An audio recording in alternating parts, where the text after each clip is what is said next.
principios de los años 90, el sureste de Londres se vio amenazado por un violador insaciable. Había un depredador sexual suelto. Un criminal salvaje que elegía cuidadosamente a sus víctimas.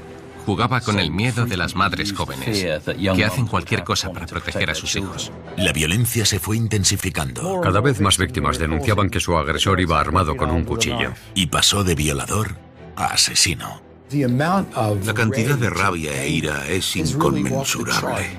Pero, ¿era su destino ser un criminal? ¿Nació para matar? Era una persona completamente insegura que decidió hacer algo para proteger todo su mundo.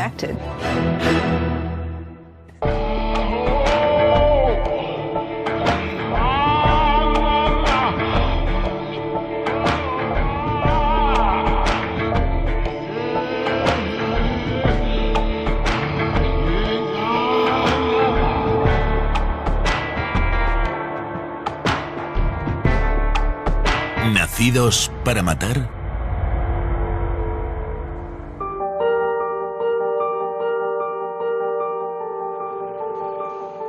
El barrio de Plumstead está situado a las orillas del río Támesis, en el sureste de Londres.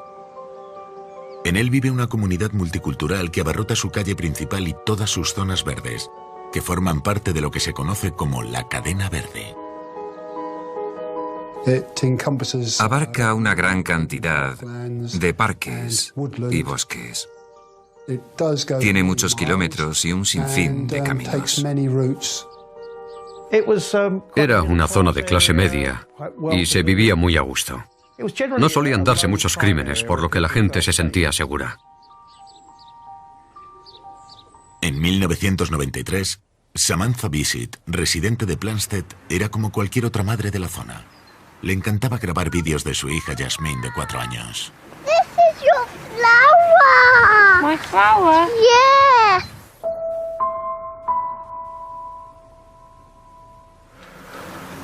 Hello, I'm Jasmine's mummy, Sam.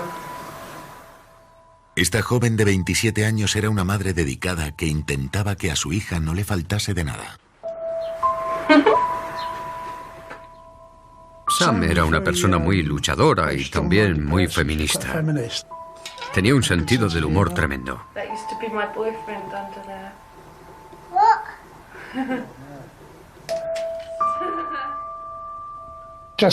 Jasmine era un encanto. Se llevaba muy bien con los niños y también con los adultos. Sam la estaba criando estupendamente. Era una madre maravillosa. Toda su vida giraba en torno a Jasmine. Samantha vivía en una planta baja de Queen's Common, una zona familiar muy tranquila. Sam solía jugar con la niña en esta zona de césped y en todos los parques de los alrededores.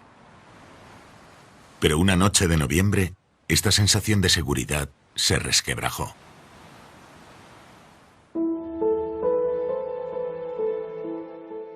Cuando vi que la puerta estaba cerrada, pensé que habrían salido. Así que la abrí y recuerdo que lo primero que vi fue una mancha en la alfombra, aunque no sabía de qué podía ser. Fui a la cocina para limpiarla y entonces vi toda la ropa de Sam tirada en el suelo. Pensé que habían entrado a robar o algo así. Pero de repente tuve la sensación de que allí pasaba algo terrible. Algo les había pasado. Un intruso había entrado a la fuerza en el apartamento de Samantha. Tuvieron un encontronazo en el recibidor y la apuñaló. Seguramente murió muy rápido. Arrastró su cuerpo por el comedor y lo llevó hacia adentro. Después, en algún momento, volvió a la casa. Fue directo a la habitación de Jasmine y la asfixió en su cama.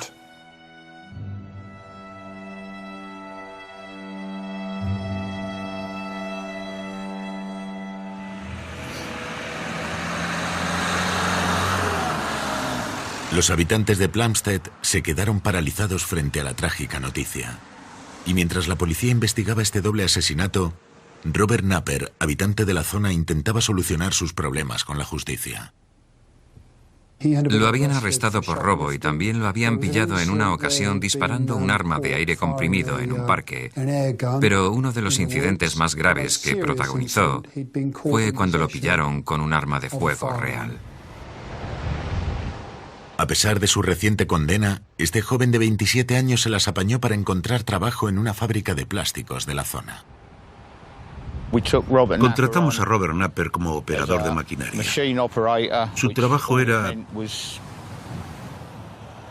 empaquetar, clasificar y ordenar todo lo que salía de la máquina. Era un trabajo muy aburrido, pero era tan buen trabajador como todos los demás. Se comportaba muy bien y nunca dio ningún problema. Puede que Napper pareciese un trabajador como cualquier otro, pero su pasado no tenía nada de corriente. Nació en 1966 en el sureste de Londres y era el hijo mayor de Brian, un profesor de autoescuela, y de Pauline. Sus primeros años de vida estuvieron marcados por la violencia con la que su padre trataba a su madre. Su padre se fue de casa cuando él solo tenía 7 años. Y como consecuencia, el niño acabó ingresado en un psiquiátrico infantil. Al parecer le gustaba disparar armas de aire comprimido y llegó a dispararle a uno de sus hermanos con ella. También trataba de forma muy violenta a su hermana.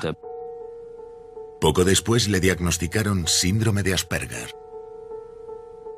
Al parecer siempre estaba enfadado con la gente y se metía en muchos problemas. A los niños con síndrome de Asperger les suele costar bastante hacer amigos, tratar con la gente y saber cómo tienen que comportarse en sociedad. Su antiguo compañero de clase, Bill Peake, recuerda los problemas que Napper tenía en el colegio. De vez en cuando hacíamos un esfuerzo por incluir a Robert en nuestro grupito, pero nunca fue capaz de relacionarse socialmente con nadie. A veces conseguía encajar durante un tiempo, pero poco después volvía a su faceta de persona solitaria. Era un chico muy intenso y si hablaba con alguien, se le acercaba muchísimo. Era bastante extraño verlo comportarse así. Y ese comportamiento extraño no tardó en convertirlo en un blanco fácil. En nuestro colegio había gente como Robert que sufría acoso, y eso, por desgracia, significaba ser el blanco tanto de los niños como de las niñas. Todo el mundo se burlaba de él y en clase siempre estaban lanzándole cosas. Todos pensaban que era un bicho raro. Pero los compañeros de colegio de Napper desconocían que guardaba un oscuro secreto que marcaría profundamente su futuro. ¿Nacidos para matar?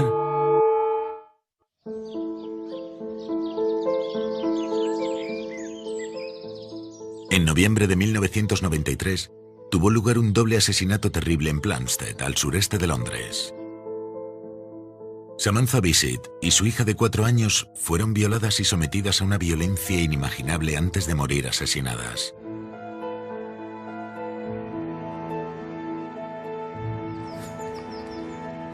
Pero no fue aquella la primera vez que este barrio de Londres se enfrentaba a un depredador sexual.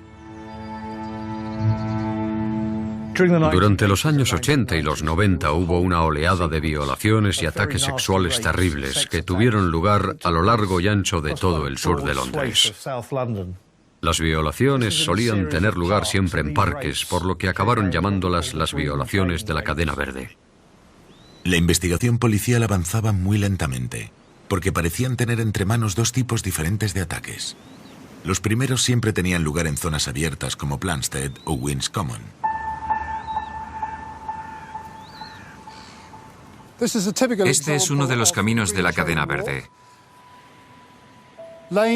Suelen ser caminos de tierra cercanos a una carretera, y este es precisamente el tipo de lugar al que él acudía en busca de una víctima. Las violaciones que tenían lugar al aire libre parecían completamente aleatorias. No las planificaba y actuaba en un momento dado, aprovechando las circunstancias.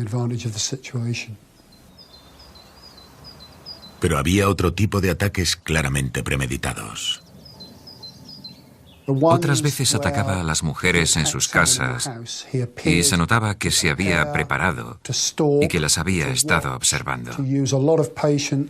Se armaba de paciencia hasta que tenía la oportunidad de actuar como él quería. Pero el objetivo del depredador siempre era el mismo: madres jóvenes y sus hijos.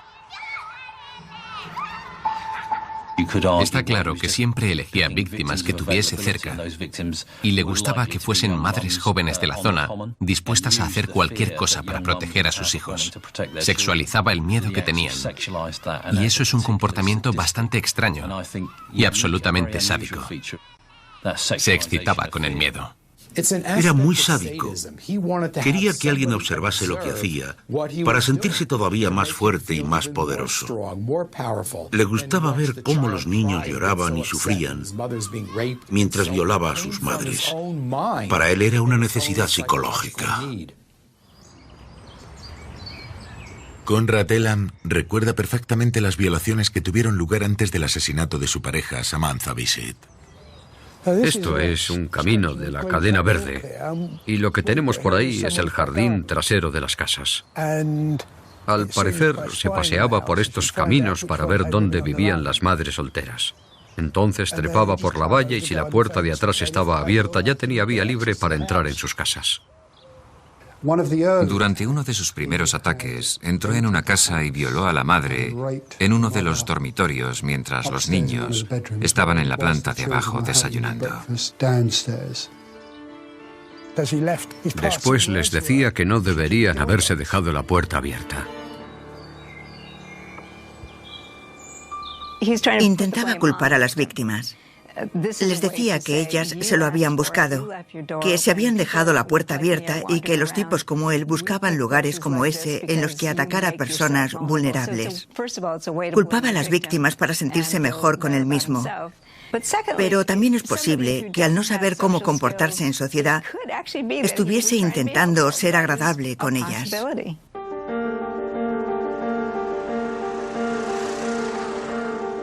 Mientras el terror seguía inundando las calles, el residente de la zona, Robert Napper, se mudaba a un nuevo apartamento cerca de la calle principal de Plumstead.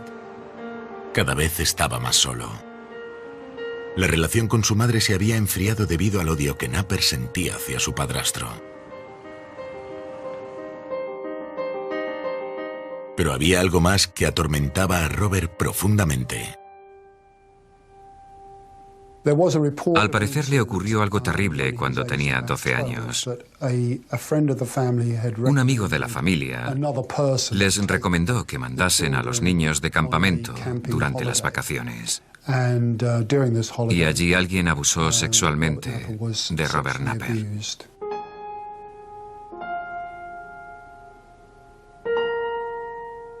La mayoría de la gente que sufre abusos no acaba abusando de otras personas, aunque algunos sí lo hacen. Pero casi todos los violadores han sufrido abusos en algún momento de su vida.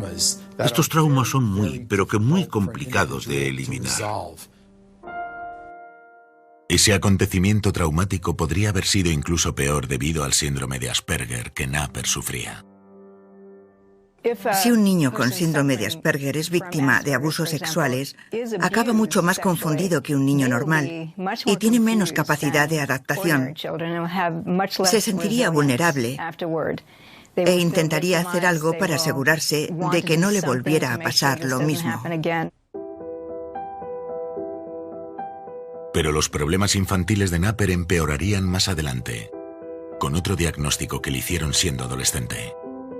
Lo peor del caso de Napper es que además sufría esquizofrenia paranoide, y la esquizofrenia se suele manifestar por una imposibilidad de diferenciar lo que es real de lo que no lo es. Decía que conocía a la reina. Decía que lo perseguía el IRA e incluso que habían llegado a capturarlo en una ocasión.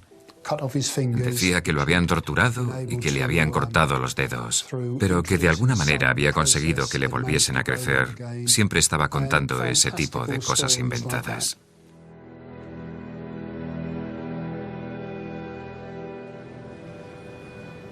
A unos 25 kilómetros al este de Plumstead tenemos la próspera zona de Wimbledon. Este barrio de Londres, famoso por su campeonato de tenis, también es una zona bastante pintoresca. Pero una mañana de julio de 1992, el ambiente tranquilo y familiar de este barrio se esfumó tras hallar el cadáver de la joven madre, Rachel Nickel.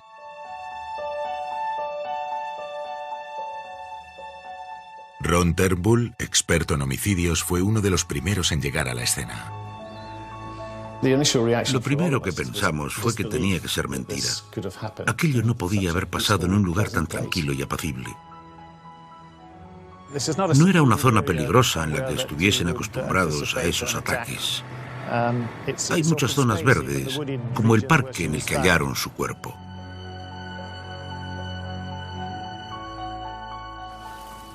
Llevaba la ropa hecha jirones, lo que nos hizo pensar que había sido violada. Y saltaba a la vista que tenía múltiples heridas de arma blanca.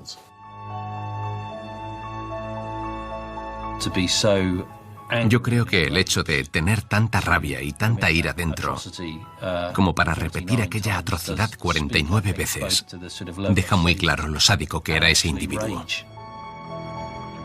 El brutal asesinato de la joven madre tuvo lugar delante de su hijo de 2 años.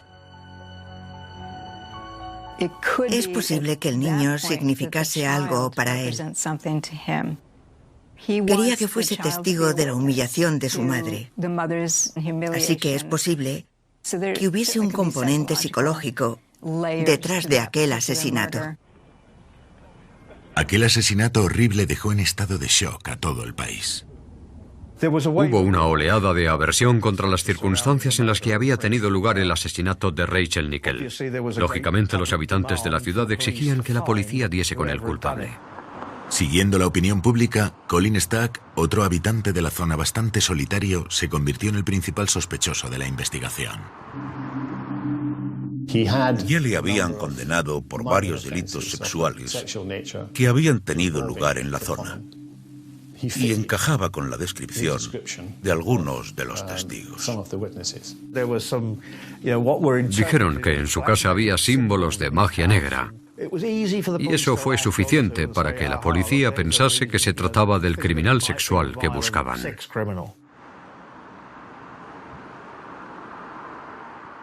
La policía estaba convencida de que era el culpable, y el terrible asesinato no se relacionó con el violador de la cadena verde del sureste de Londres. Sin embargo, el asesino seguía suelto, y poco después empezó a repetir el terrible ataque de Wimbledon. Al principio eran ataques menos violentos, pero la agresividad fue aumentando gradualmente y la mayoría de las víctimas empezaron a denunciar que su agresor iba armado con un cuchillo. Si nos detenemos a analizar los ataques de la cadena verde, veremos claramente que el agresor sexual era impotente. En la mayoría de los ataques no conseguía tener una erección. Tras el ataque se ponía mucho más violento por no haber podido consumar. Se sentía insatisfecho sexualmente hablando, así que sustituía el placer sexual con el placer por la violencia. En algunos de los ataques era extremadamente agresivo. Los ataques de la cadena verde fueron en aumento, y la policía tuvo que pedir la colaboración ciudadana. Otro de los sospechosos que también encajaba en el perfil era el habitante de Plumstead, Robert Napper. Uno de los principales problemas de la policía fue que las descripciones del violador eran bastante imprecisas. Se suponía que el hombre al que buscaban tenía que medir aproximadamente 1,70.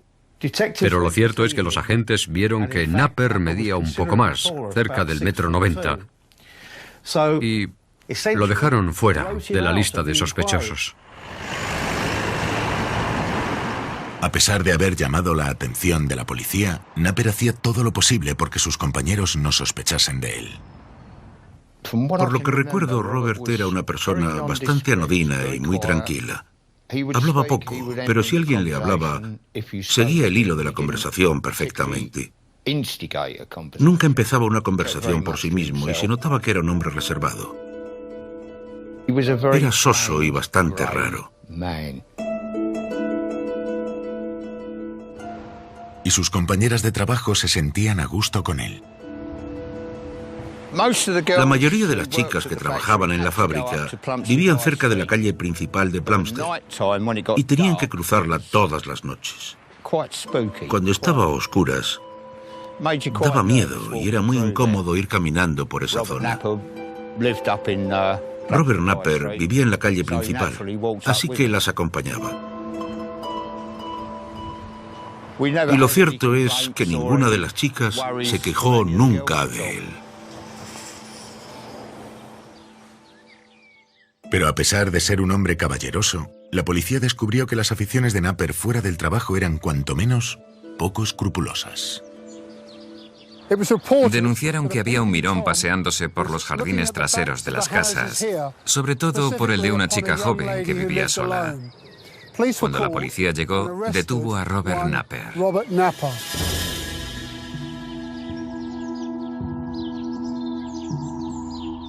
Yo creo que Napper buscaba sobre todo control y algo de placer sexual también. Seguramente tuvo problemas al intentar acercarse a alguna mujer, o lo rechazaron por ser un hombre raro y peculiar. Gracias a la detención de Napper, los agentes pudieron registrar su apartamento de la calle principal de Plumstead. El piso en el que arrestaron a Napper solo tenía una habitación. Estaba muy limpio y todo estaba perfectamente colocado en su sitio. Encontraron una caja de herramientas roja en la que había guardado un montón de cuchillos de caza y un mapa en el que había marcado las rutas que tenía que seguir. El mapa en cuestión cubría la zona de la Cadena Verde, el lugar en el que habían tenido lugar las terribles violaciones que tenían aterrorizado a este barrio de Londres. ¿Nacidos para matar? En 1992 arrestaron a Robert Napper, un residente de Plumstead, tras haber recibido varias denuncias por mirón. La policía encontró en su apartamento una caja de herramientas roja con un montón de cuchillos y un mapa marcado. Los caminos señalizados coincidían con los caminos de la Cadena Verde en la que últimamente se habían dado varios casos de violaciones. El habitante de la zona, Conrad Ellen, conocía la zona bastante bien. En este lugar en concreto había puesto algunas indicaciones, como que era perfecto cuando el terreno estaba seco, pero que había demasiado barro cuando llovía. Supongo que anotaba esas cosas para saber cuándo venir y cuándo no. A pesar de haberle condenado a 8 semanas de cárcel por posesión de arma de fuego, el resto del contenido de la caja de Napper no se relacionó con las violaciones de la Cadena Verde. Y el ambiente de terror y violencia seguiría aumentando durante 1992 y 1993. El terrible asesinato de la madre de Plumstead, Samantha Bissett, y de su hija de 4 años, Yasmine, sería la trágica consecuencia. El sargento Alan Jackman estuvo en esa primera escena del crimen. Esta es la entrada principal a Harefield Terrace. Estos escalones de piedra bajan directamente a la entrada principal que podéis ver ahí abajo. Está exactamente igual que cuando vine con mis compañeros el día 3 de noviembre de 1993. En la parte de dentro, al lado de la puerta principal, encontramos un charco de sangre y un poco más adentro hallamos los cuerpos de Yasmine y Samantha Bissett. Su pareja desde hacía un tiempo, Conrad Ellen, fue el que descubrió los cadáveres al ir al apartamento por la mañana. Entré por la puerta principal y vi que había un montón de ropa. De debajo sobresalían unos brazos y unas piernas, pero no se veía nada más. No tenía muy claro si era Sam o si no era ella. De repente me acordé de Jasmine y empecé a buscarla por la casa. Miré en su habitación y vi que estaba tapada con un edredón. Pensé que igual estaba viva, pero no se movía. A la madre de Jasmine, Samantha, la habían apuñalado varias veces y habían mutilado su cuerpo de una forma terrible. Nos pareció que era un asesinato bastante extraño. Estaba claro que no era el primer crimen que cometía y que sabía lo que se hacía. Estábamos seguros de que habría tenido una progresión hasta llegar a aquello. Pero el análisis forense de la escena no ayudó mucho. Conseguimos identificar todas y cada una de las huellas que encontramos, así que supusimos que el asesino se había puesto guantes. Pero la investigación revelaría más adelante una coincidencia increíble que acabaría por resolver el caso. Resultó que las huellas del asesino y las de la víctima, Samantha, eran prácticamente idénticas. Ahora todos sabemos, gracias a la televisión, que no puede haber dos huellas dactilares idénticas, pero eran tan absolutamente parecidas que la primera persona que las había analizado las había identificado de manera incorrecta. Por suerte para nosotros, las huellas estaban en los archivos y resultaron pertenecer a Robert Napper. Arrestaron a Napper en su apartamento de la calle principal de Plumstead y la policía siguió investigando el caso con él como principal sospechoso.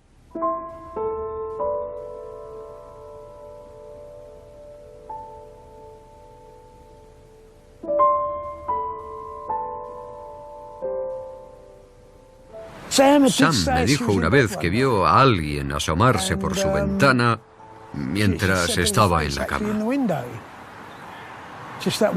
Solo lo mencionó esa vez y dijo que había pasado mucho miedo. Seguramente era Napper. El asesino llevaba tiempo planeando aquello y el crimen fue espeluznante. Fue un ataque increíblemente macabro. Apuñaló a Sam Bissett en cuanto la vio, y es muy probable que muriese al instante. Después la arrastró al recibidor y mutiló su cuerpo de una forma atroz. Y un especialista descubrió otro detalle escabroso del asesinato de la joven.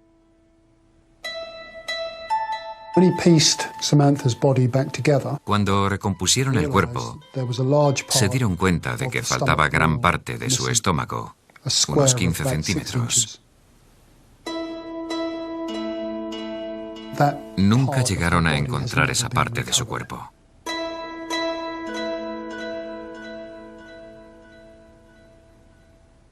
Los asesinos en serie que saben lo que hacen suelen llevarse una especie de recuerdo, un pendiente, un zapato o algo por el estilo. Pero hay algunos con enfermedades mentales que prefieren llevarse una parte del cuerpo o que incluso cortan y mutilan a su víctima después de haberla asesinado para experimentar o para ver cómo es por dentro. Eso es típico de un enfermo mental. El único testigo del asesinato declaró que había escuchado las voces de dos agresores. Aunque la clave a esto podría estar en el estado mental de Napper. Uno de los testigos declaró que había escuchado a dos hombres y que uno gritaba: "Para allá, para allá". Ahora sabemos que era Napper gritándose a sí mismo. Tras la detención de Napper, sus conocidos no terminaban de creerse su relación con el terrible crimen. El ambiente en la fábrica después de aquello fue de shock absoluto. Porque estas cosas no le pasan a uno todos los días. Robert era un chico muy tranquilo cuando íbamos al colegio. Me sorprendió mucho la noticia y estoy seguro de que al resto de compañeros también. Sobre todo por la violencia del crimen. Creo que a la gente le resulta extraño que alguien pueda seguir yendo al trabajo y haciendo su vida normal sabiendo que ha cometido unos crímenes tan horribles. Pero la verdad es que este tipo de monstruos no son fáciles de identificar. Los asesinos en serie más comunes, que son los que quieren seguir adelante con lo que hacen, suelen tener una doble vida. Tienen una vida en la que asesinan, torturan y violan, que no tiene nada que ver con lo que hacen de cara a la galería para parecer personas normales. Pronto descubrirían que el doble asesinato no había sido el único crimen de este joven de 27 años. Cuando se volvió a examinar la caja de herramientas roja de Napper, la policía le prestó especial atención al mapa marcado que guardaba en su interior. Napper había hecho una serie de anotaciones en el mapa y las anotaciones encajaban perfectamente con varios de los sitios en los que habían tenido lugar las violaciones de la conocida como Cadena Verde.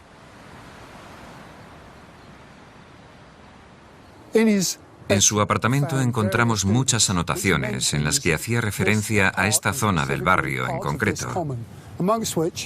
Había dibujado un círculo en el mapa que se correspondía con este pequeño grupo de árboles que tengo a la derecha.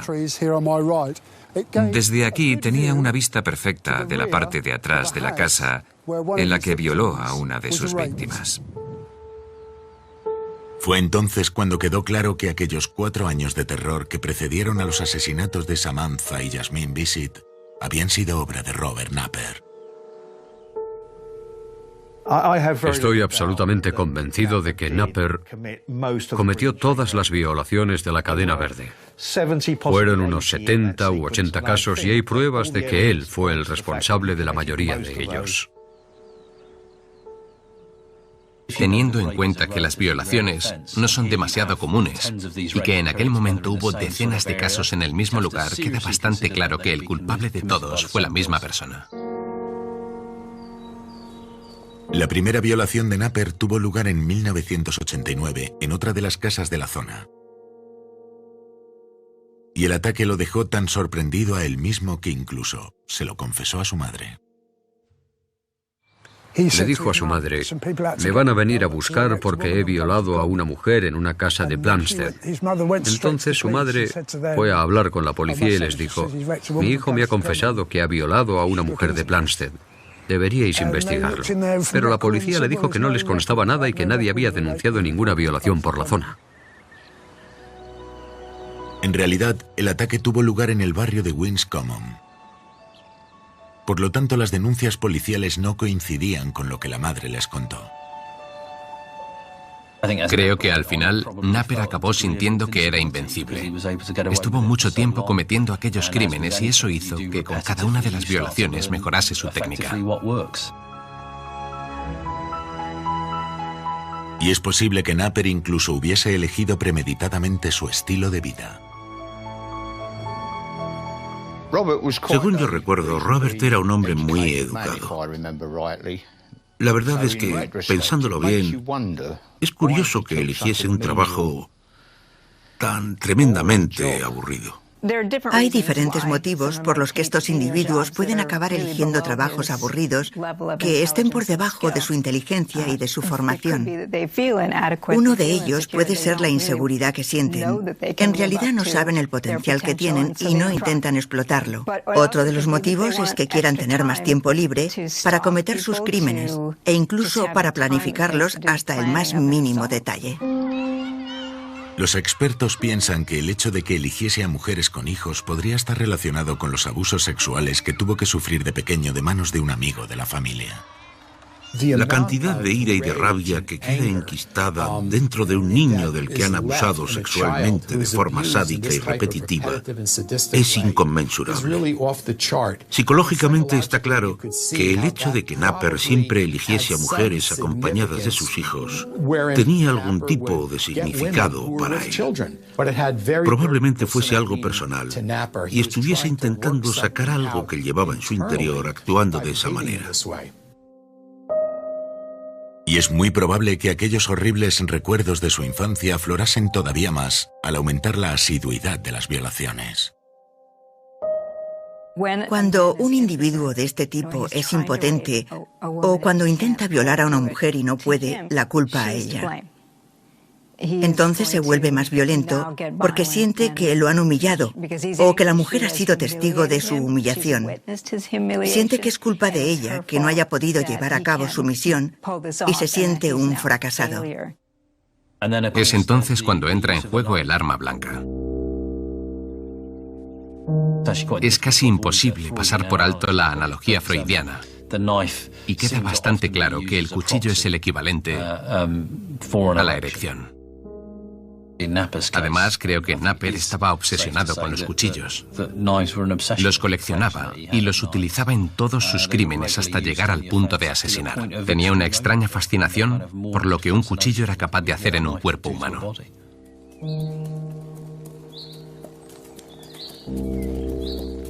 Solo 3 meses después de haber arrestado a Robert Napper, se desestimó que Colin Stack fuese el responsable del asesinato de Rachel Nickel en Wimbledon.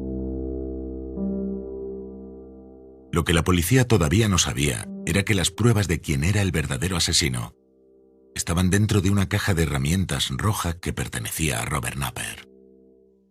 ¿Nacidos para matar? En octubre de 1995, Robert Napper tuvo que enfrentarse a un juicio, acusado de ser el culpable del terrible doble asesinato de Samantha Bissett y de su hija de 4 años, así como de una serie de violaciones que habían tenido lugar en la zona sureste de Londres. En aquel momento no estábamos convencidos de que fuesen a condenarle. Si hubiésemos tenido todas aquellas pruebas por separado, no habría sido suficiente para declararlo culpable. Sin embargo, con todas juntas podíamos tener alguna posibilidad. A pesar de la preocupación principal de la policía, no fue necesario que el jurado diese su veredicto. Él mismo se declaró culpable de homicidio imprudente. Alegó que no era consciente de lo que hacía cuando mató a Samantha y a su hija. En otras palabras, dijo que era un enfermo mental y lo cierto es que al final acabaron enviándolo a Broadmoor, un hospital psiquiátrico de máxima seguridad, aunque por aquel entonces la policía seguía sin saber quién había asesinado a Rachel Nickel. El principal sospechoso del caso, Colin Stack, había sido declarado inocente hacía más de un mes. Y la policía volvía a estar bajo presión para intentar resolver el caso de asesinato de Wimbledon. Se puede ser un detective especialista en homicidios con más de 25 años de experiencia y no necesitar ningún tipo de ayuda en un caso de asesinato normal. Pero la cosa cambia cuando hay que enfrentarse a un depredador sexual. En estos casos, las pruebas que se suelen buscar y el móvil del crimen no son comunes. Aunque los asesinatos de Samantha y de Jasmine tenían bastantes similitudes con el de Wimbledon, la distancia entre los dos crímenes despistó a los investigadores. Sabemos que este tipo de criminales suelen actuar cerca de donde viven para poder volver a su casa rápidamente y para poder orientarse bien en una zona que conocen. Sin embargo, el análisis del mapa que Napper utilizaba para documentar sus ataques en la cadena verde reveló que era muy probable que se hubiese aventurado fuera de su zona de confort. Una de las zonas que tenía marcadas era la del jardín de Isabella dentro de Richmond Park. Y ese lugar estaba a muy poca distancia caminando de la zona de Wimbledon en la que fue asesinada Rachel. Eso nos llamó mucho la atención. La policía interrogó a Napper en Broadmoor en diciembre de 1995, pero él se negó a responder a todas sus preguntas. Tuvieron que pasar 10 años antes de que las pruebas de ADN resolvieran el misterioso caso de Wimbledon. La ropa que Rachel llevaba puesta el día que la asesinaron estaba completamente empapada de sangre. Pero la policía utiliza una técnica especial que permite retirar los restos de sangre y analizar lo que hay debajo. Y lo que hallaron fue una muestra microscópica de la sangre de otra persona. Finalmente se pudo demostrar que era de Robert Napper. El hijo de Rachel, de 2 años, fue testigo de su terrible asesinato y también pudieron extraer una prueba fundamental de su pelo. Tenía unos restos casi imperceptibles de pintura que resultaron provenir de una caja de herramientas roja. La caja de herramientas en cuestión pertenecía a Robert Napper.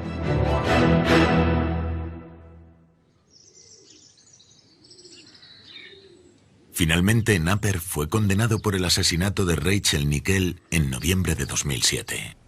Robert tuvo que volver a juicio y lo declararon culpable del asesinato de Rachel Nickel. Y como en el caso de Samantha Bissett, decidieron que había actuado sin ser consciente de lo que hacía. Lo más curioso de todo es que él no se declaró culpable del asesinato de Nickel y que solo reconoció haber cometido el crimen cuando las pruebas forenses eran completamente irrefutables. Yo creo que alargar ese proceso prácticamente hasta el final no es algo que haría un enfermo mental de verdad. Napper volvió al hospital de Broadmoor, donde quedó ingresado de forma indefinida. La terrible violencia que tuvieron que sufrir las víctimas de este asesino perturbado es imposible de calcular. ¿Pero fue este asesino solitario víctima de su complicada infancia? ¿O nació para matar? Yo creo que la vida jugó en contra de Napper y que tenía graves problemas psiquiátricos. Supongo que tras cometer aquellos crímenes tan atroces, fue capaz de escapar de la justicia durante un tiempo. Más bien por suerte que por inteligencia. Y estoy seguro de que eso le hizo sentirse invencible. En mi opinión, el caso de Napper fue uno de esos en los que la naturaleza y el destino se confabulan de la peor forma. Siempre fue una persona con problemas, pero a eso se unió el que él escogiese el camino incorrecto. No creo que nadie nazca para matar. No creo que Robert Napper naciese para matar. Supongo que los abusos de los que fue víctima con 12 años cambiaron su vida para siempre. Una persona con síndrome de Asperger no suele ser violenta, así que lo convirtió en asesino fueron las experiencias por las que pasó.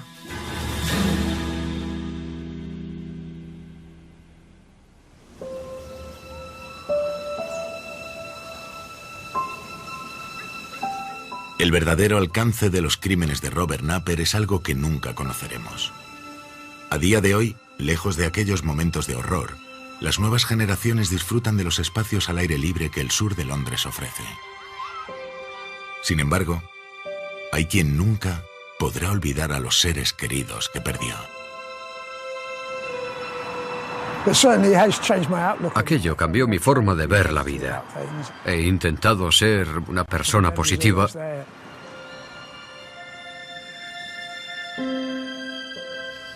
Pero los recuerdos permanecen ahí. No sé si algún día se hará justicia. Pero no hay nada que nos la devuelva. Yasmín tendría hoy 24 años si estuviese viva y seguramente tendría hijos. No creo que en estos casos haya justicia posible.